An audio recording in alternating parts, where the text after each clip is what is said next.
Information shared on the following program is for general information purposes only. It does not constitute legal, tax, investment, or other advice, nor is it intended to recommend any particular investments, products, or financial instruments. Always seek advice from your financial advisor, attorney, or accountant with regard to investment, legal, or tax questions.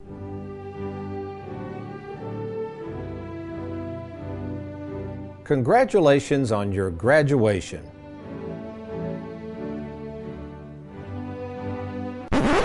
Too bad they don't teach this stuff in school. Welcome to the only show in the country dedicated to helping savers worry less about money, the Worry-Free Retirement, with your host, Tony Walker. If you got it, you don't need it. If you need it, you don't got it. You don't get it, shame on you. Funny, funny, funny what money can do. Them that have it, get more of it. The less they need it, the more they love it. And it sticks to them like glue. Funny, funny, funny what money can do. College. For years, the process of taking classes, studying hard, then taking tests to be sure you've retained the material, in hopes of one day graduating from college. So what? So you can move on and hopefully have a good paying full-time job to earn money for retirement. Kind of like that, right? And when you think about it, whether you've attended trade school or some high-priced university, taking classes at the most basic of levels is required before you can move on to more advanced classes and then on to graduation.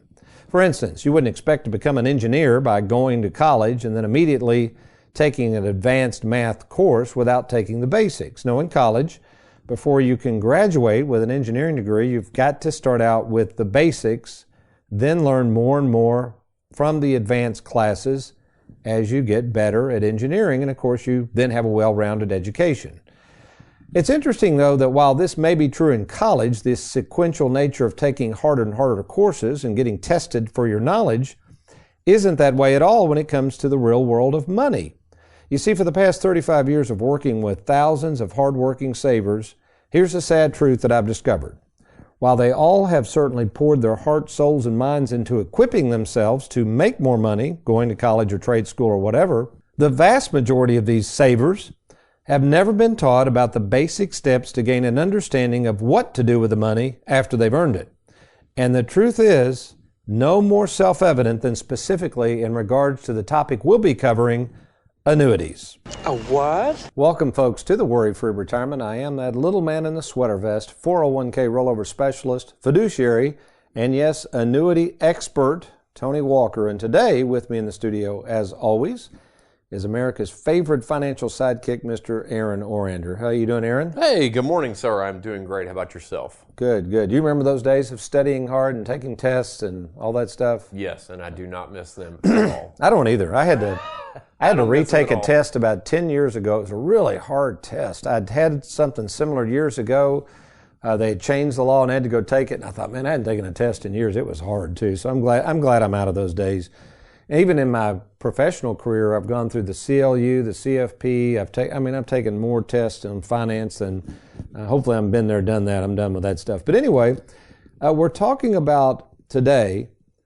Most people, you're going to find this out. Most people have never really heard of the term annuity. You're kind of like that guy on the dock of Jaws. Play that again. That's a great line. A what? He's like, what?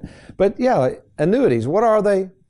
When did they start? Going to be a good history lesson in annuities and why they are getting so popular, particularly for those of you out there who are very conservative, who are approaching retirement, or maybe you've already retired and you are worried sick over the stock market.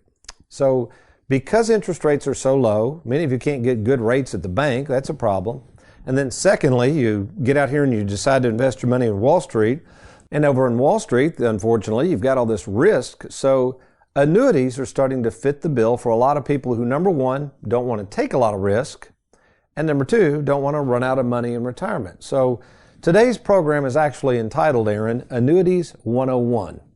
Sounds like kind of a college course. So we are going back to school. We are going back to school. Okay. Very good. And we are going to cover the basics. And here's my promise to you, folks. This may sound like a boring subject, but I assure you, we got about 22 minutes left in this show. If you will hang in there, after this 22 minutes, you're going to know more about the basics of annuities than most financial advisors. I promise you that. Folks, I've been using annuities since 1984. That's when I first became licensed to sell annuities, and it particularly really got involved with them after 9/11 when I was managing money and they flew into those darn buildings, and then down went the market, and I said, man, we got to find another product that's safer than these things. So yeah, sure, we still use the stock market for some of our accounts, but the majority of our money, roughly 50 to 70% of our money, depending on the client we're working with, goes into what we call fixed annuities. By the way, there's 4 types of annuities. Let's clarify that. And we've got free downloads on our website. If you want to read about the truth about annuities, you have the Annuity Decision Guide. Again, you would just go to TonyWalkerFinancial.com. In the query there, just type in downloads. And then also you could get the Mailbox Money for Life booklet. Those are 2 really good booklets. You can read those in less than an hour. That will help you understand a lot about annuities. So there's really 4 types of annuities. You have the fixed interest, fixed indexed, immediate. Those are the 3 we use. The 4th type is one I used back in the 80s, but I don't use those anymore. They're called variable annuities. Don't like the variable annuities for savers. Number one, they are risky. They can go up and down in value, and the darn fees are so high. Aaron, you don't probably keep up with fees and all that. I know you help produce the show, but you probably really don't pay much attention. But just on the surface, imagine you're going to give money to a company to invest, and right on the front end, every year they're going to charge 4% a year to manage it. So how much does that mean you're going to have to earn just to break even? If they're charging 4, what do you have to earn? 4. So let's think about that. Think how hard it is to earn 4% now, and the insurance company's issuing the variable annuities. By the time everybody gets their hand in the kitty, it's crazy. I mean, I can't understand the logic of that. I mean, so the annuities we use, most of them don't have a fee. If they do have a fee, they're around 1.2%. Again, the advisor ourselves don't get that fee. That goes directly to the company. So those are the 4 types of annuities. So what is the purpose of the annuity? What's the definition of an annuity?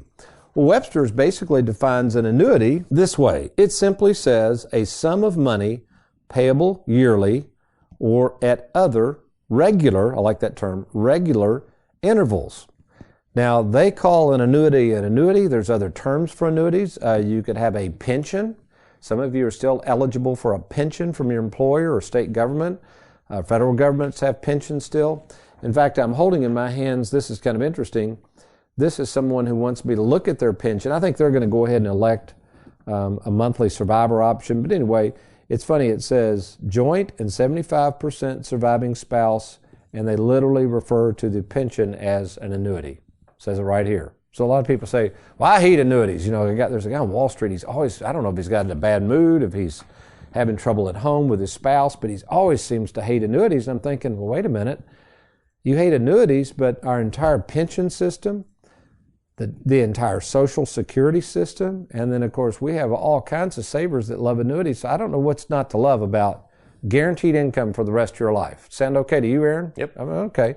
So you might say, well, so why does some of the people on Wall Street tend to hate annuities, Tony? That's because they don't sell them. So just because somebody doesn't sell something doesn't mean it might not be good for you. So that's what we're going to do today. We're going to just try to dive in the basics of annuities, try to help you understand what they are. We've already defined the definition, and that's they provide regular payments for the rest of your life. My granddad called it mailbox money.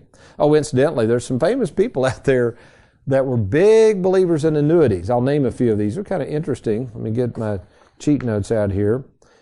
This one's a little, I guess we should probably not necessarily start with him. A little more of an infamous fellow, but nevertheless, O.J. Simpson had annuities. You know why he put money in annuities? He was trying to create the regular stream of income to keep it out of lawsuits and creditors' hands. So he's actually had some pretty good advice there. Babe Ruth. The Great Bambino! Babe Ruth's, the story goes, he avoided a lot of the stock market crash. He played, baseball back during the Depression because his advisor told him to buy annuities. Annuities are not invested in the stock market. So he avoided a lot of stock market crash in the 20s and 30s because he had a lot of money in annuities. This is very interesting. Ben Bernanke. Do you know who he was? Does that ring a bell? I've heard his name. I know. So he was former Federal Reserve Chairman. Okay. In an article, he was quoted this in 2006. He disclosed that his major financial assets were not stocks, were not government bonds, but were annuities. Isn't that interesting? A Federal Reserve chairman had a lot of money in annuities. And of course, we all know the story about my granddad and his generation. Almost all of those fellows back then had pensions or annuities. And that's why I think a lot of people were worry-free. We talk about that a lot. How can you not worry about money when all the money you have is at risk? If you're a saver, you're going to worry sick. So the point of the worry-free retirement is we've got to worry less about money. We have to find products like annuities, not put all of our money there, but products like annuities that can help us safeguard our money and make sure we don't run out. So when we come back, we're going to look at the different types of annuities, but more importantly, who's backing these things? Who are these insurance companies, and what happens, listen carefully, what happens if an insurance company goes belly up? Could that happen? And yes, it could happen. So when we come back, we'll talk about insurance companies and something called the State Guarantee Fund and how you will have some protection should that happen. You're listening to The Worry-Free Retirement. I'm Tony Walker. I'll be right back.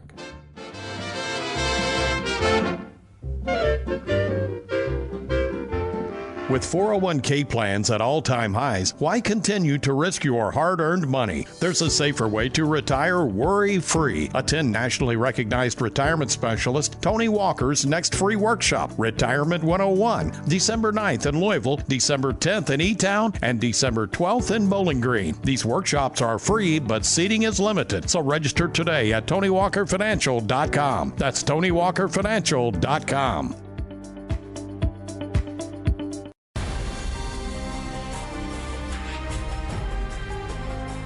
And now it's time for Tony in the Trenches. Our Tony in the Trenches comes from a gentleman that actually met with me in the office recently. He had been shopping around, actually shopping for annuities, and he came into me and he said, "But Tony, you're the only one that is assuming that I may not make any money on the annuity. Could that happen?" And basically, yes. So a lot of you folks, we sell these products. They're called income riders. They're paying anywhere from 4% to 10%, whether it's compound simple interest. But folks, you got to remember, if you're calculating the rate of return for an annuity, what would go at your death, that generally does not include those numbers. So a lot of times an annuity may or may not guarantee a large return on your money, certainly not 5 to 10%. So my suggestion is let us talk. If you're looking at an annuity, been to a dinner seminar pitching annuities, before you rush out and pour your life savings into these products, you got to have a game plan first. You don't put money into the annuity, then try to figure out how to use it. You got to learn what's going on with your situation, what's the best use of the annuity, then find the proper annuity that fits within those circumstances. By the way, I meant to mention this earlier, Aaron. How long do you think annuities have even been around, the concept of an annuity, a regular stream of income from now on? Well, if they were around during the Great Bambino's day, they've been around for a while. What if I told you, because I didn't know this even, I had Megan in our offices do some research. Back in the days of the Roman Empire. Oh, we're going way back. That's right. Gladiator days. You think gladiators had a bunch of annuities? Probably insurance companies would love them because they didn't live a long time. They so they didn't have to pay, they didn't have a long lifespan. Oh, gladiator. Now, they didn't like life insurance for gladiators, yeah. It is hard to get life insurance if you're a gladiator. If you wanted a lifetime income and you're a gladiator for an annuity, yep, sign them up. But yeah, the Roman Empire, Megan's provided some research here, but basically they were the earliest dealers of annuities and also credited with the first actuarial table. So folks, an insurance company, the way they're so accurate at this, they have something called actuaries, and these actuaries basically study when people are going to die. That's what they do. And that's why we kind of kid around about the gladiators. If you threw 30 gladiators out there in the Roman Colosseum, you wouldn't need actuaries. You'd say, hey, in probably a couple of weeks, all these guys will be dead. I'm not going to, write life insurance on them. Again, I might give them an annuity because I won't have to pay out very long. But that's a little harder in the real world because we have millions of people running around.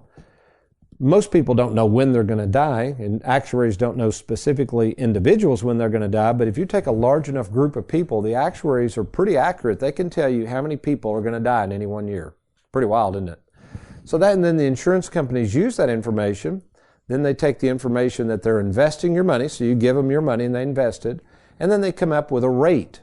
So they try to determine how long they think they're going to have to pay this money out to you for the rest of your life.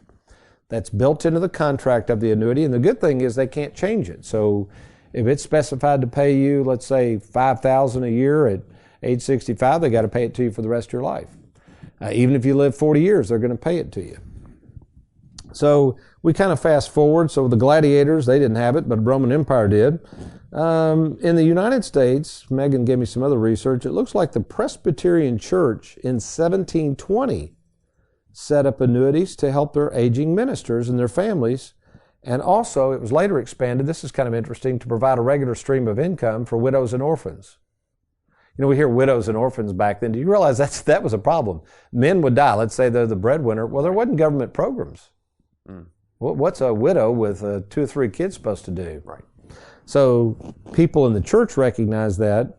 So I guess what they were doing, they must have probably taken donations that people made to the church. They set that money aside, and they did basically the same thing. They would invest it and then pay that out. So that was kind of interesting. Oh, here's another one. Ben Franklin used the purpose of annuities to help with the cities of Boston and Philadelphia. I forgot about old Ben. He knows he's on the $100 bill. He's we talked about that. Yeah, yeah, it's kind of of cool. We discussed that a couple of shows ago. Yeah. Yeah, Ben. I like old Ben. I like the $100 bills. Those look pretty cool. But as we said, folks, if you didn't catch the last episode, by the way, we're on our podcast. You can check those out at TonyWalkerFinancial.com, and they're on, is it SoundCloud or something? Yeah, you go to SoundCloud and type in the Worry-Free Retirement, and it'll pull right up. Okay, you can listen to past episodes of the radio show. Incidentally, the past episodes of the TV show, they're really good. Man, we're doing a bang-up job on those, Aaron and Megan, but you can watch any of the past TV shows, obviously a lot more graphic than a radio show, by logging onto YouTube and then just typing in Tony Walker Financial. That's our YouTube channel, and we got all of our past episodes on there. Okay, so let's talk about these insurance companies. So the concept of annuities has been around forever. People have benefited from lifetime income. Now we got to say, okay, that's fine, Tony, but if I hand my money over to an insurance company, what happens if they go broke? Could happen. Right. There's a difference, though, between broke and in receivership. So insurance companies are actually regulated by the state governments. The states, like Kentucky Department of Insurance, they regulate any business done in the state. If an insurance company is located, doesn't matter, in Iowa, they do business in the state of Kentucky, they're going to fall under the state of Kentucky's jurisdiction or the Department of Insurance of Kentucky. We do business with people in Indiana and Tennessee, Florida. They all have their own individual state insurance departments, and those state insurance departments are charged with observing these companies, make sure their reserves, that's the money they have set aside to pay future claims, to make sure they're solvent, they have plenty of money. Now, a company can go in receivership. Over the years, I've done this 35 years, I've actually represented 3 companies this has happened to. All of my clients came out whole, they got all their money back. When it goes in receivership, usually it's more of a lag time that they're not going to be able to give any money out unless it's an emergency, etc. But if you look at an article on this, it's really interesting. InsuranceJournal.com. This was an article that came out. Megan, was this in 2013? It looks like an older one. Did you remember? I think it was. Yes, yeah. She's saying yes, it was. Okay, 2013. But it talks about very, very, very few companies have ever become what's called insolvent. Now, if you think of comparing insurance companies to banks, insurance companies have had a much better run with companies remaining solvent. In fact, they estimate much, much less than 1% of any company has ever become or would become insolvent. That's pretty good statistics. It's not like 10% or 15%. So, and there are some that have recently gone bankrupt. I haven't heard of a lot of these. Sea Change Health, Executive Life. I remember Executive Life. Lumberman's Mutual, Universal Healthcare, Standard Life. I remember Standard Life. Did you say Lumberman's Mutual? Yeah, that's only for lumberjacks. That's only for lumberjacks, I'm just right? kidding, yeah. With Lumberman's Mutual, yeah, that's almost a sexist kind of thing. No wonder they went out of business. They probably had like 8 guys, these big burly guys. Like 8 guys. Yeah, and then, you need the law of large numbers. That's not going to work with 8 burly lumberjacks as your clients. You're not going to make any money as an insurance company. So we've talked about the state insurance departments. Let's talk about the state guarantee fund. Okay, so you say, well, okay, Tony, let's fast forward. Let me put on my pessimistic hat. And what happens if one of these companies goes in receivership or goes bankrupt? Who's going to back up the insurance companies? So in the banking world, we know we have FDIC, and that generally covers up to $250,000 per account. So the insurance companies actually are backed by something called the State Guarantee Fund. And for some strange reason, the insurance departments really don't like us talking about the guarantee fund. I think that they think we'll use it as some sort of ploy to, make people feel really warm fuzzies about the insurance company. And it is a little complicated, these state guarantee funds. There's limits. So rather than trying to explain them and, get myself into hot water trying to talk about a state statute that the insurance companies don't want me talking about, all of this information can be found on their website. So if you just want to Google, if you're in Kentucky, Kentucky Department of Insurance, State Guarantee Fund, or if you're in Indiana or any other state, just Google that particular state's insurance department and then put in State Guarantee Fund, guarantee. All right, so that'll help you a little bit, and you can kind of learn a little bit more about what's backing these insurance companies. But again, personally, I have probably, I don't know how much, 60% at least of my net worth is with insurance companies. I like working with insurance companies. I love contracts. To me, they're a lot more predictable than just kind of flinging your money out there and hope something good comes of it. So what we're going to do when we come back, we're going to talk about the pros and cons of annuities. That, as I always like to say, folks, there's no perfect investment. There's no terrible investment. The key in life is finding the investment vehicle that's right for you. So when we come back, we'll talk about the pros and cons of annuities and something we created that fits well within this concept called the split IRA, and how we at Tony Walker Financial are well equipped to help you not only understand annuities, but while we are so good at servicing what we sell. You're listening to The Worry-Free Retirement. I'll be right back.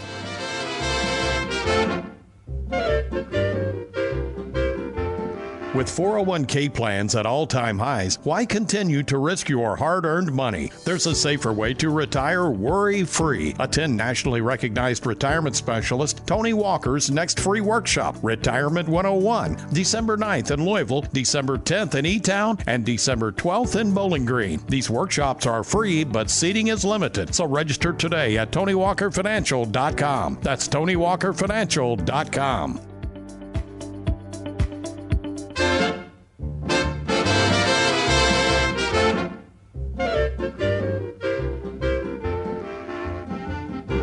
Welcome back to the Worry-Free Retirement. We're glad to have you with us, and our topic of today's show is actually like going to class. It's Annuities 101. Hopefully you feel like you're getting some basics. And in fact, we were talking at the break, Aaron and I think we're going to kind of ratchet this up a notch. We might have an Annuities 201 and then an Advanced Class 301, kind of, because there's so much information about annuities. We're just the tip of the iceberg. So basically, here's the pros, all right? Here's why people love annuities. We'll get to the cons in a minute. They do outweigh the cons, by the way. Speaking of Ben Franklin, did you know that, Aaron, he did the same thing? I know people can't see this, that we've got the monitor up here. He would draw a line, this is true, and he'd write pros and cons. Yeah. So if he was thinking... I know a lot of people that do that. Yeah, it's old. Yeah, Ben Franklin started that, and it makes so much sense. My father-in-law did this all the time. First time I ever really saw somebody seriously do that. I mean, I've chicken scratch stuff out, but this is... And then you just kind of weigh the options. So the pros are, first of all, with an annuity, your principal is protected. Okay, now not a variable annuity. We're talking about the three annuities we use, the fixed interest, fixed indexed, and immediate. All right, so if you put $100,000 in there and the market crashes, you still have your $100,000. The second thing, the pro, if it does go up, let's say you make 3% that year on your $100,000, you got $103,000, the market goes back down next year. We're talking about a fixed indexed annuity here. You don't lose what you made the prior year. So you would still have your $103,000 even though the market's gone down. The third pro, I love the fact that these are contracts. So the contract, if you know how to read the contract and understand it, apparently a lot of people don't because they say they're complicated. Well, yeah, they're complicated, but not if you take time to read them. If you don't read them and study them, yeah, they're going to be complicated. So just because somebody says it's complicated doesn't mean you shouldn't do it. Number four, a lot of people don't know this. They think to be in an annuity, you've got to have $50,000, $100,000. That's not true. In fact, we have some companies, and we'd be happy to share these with you, for as little as $5,000 you can invest into an annuity. You can put your IRA in there, your Roth IRA, inheritance, all kinds of things can go into an annuity. They avoid probate. I like this. No need for a living trust with an annuity. By law, the annuity goes to the named beneficiary, which obviously means you avoid probate. Annuities, and sometimes actually this can be a disadvantage, but annuities are tax deferred. So let's say you've got an inheritance, but you know you're in a high tax bracket, you want to make some interest on it, but you don't want that interest taxable. The annuity will not be taxed until you pull it out. That's called tax deferred. They're very flexible. I like flexibility. A lot of people say, well, my money's tied up in the annuity. Well, that we're talking about surrender charges. We'll get to that in a minute. But in general, if you know how to use the annuity properly, if you have what we call our split IRA concept, you'll be fine. You'll have all kinds of flexibility. Don't worry about that. If you have either a fixed interest, fixed indexed, or immediate annuity, you'll have either no fees or very, very low fees. So I like that. Most savers don't like high fees. So again, most annuities do not have high fees other than the variables. They do. Asset backed. What that means is the insurance company, as we discussed earlier, is backing this asset. They're going to protect it, they're going to guarantee it, and they're going to provide the money to pay that claim out, that mailbox money or whatever you're needing the insurance for. And this is a real big misconception. In most cases, whatever's left in the annuity that you have not drawn out will go to your heirs at death. It doesn't just all disappear magically just because you're dead. Now, it could, depends on how long you live, but in general, that's not how they work. All right, let's flip over here to the cons. You know, I said that the annuities are tax deferred. Actually, that tax deferred status can really get you in trouble. So if you're not careful, and if you're buying annuities from people who don't understand annuities and taxation, they actually can cause tax problems. So again, on the one hand, they're a pro. On the other hand, taxes are a con with annuities. Potentially high fees. Again, if you have a variable annuity, you can just write this down. It's somewhere between 2 and 4%, maybe even higher. We can study that for you. We just moved somebody out of an annuity yesterday. The guy couldn't wait for the thing to be out of its surrender charges. I mean, the fees were ridiculous. We moved him over into a no-fee annuity. He likes the concept of the annuity and the preservation of principal and future mailbox money, but he didn't want any fees, so we're able to accomplish that for him.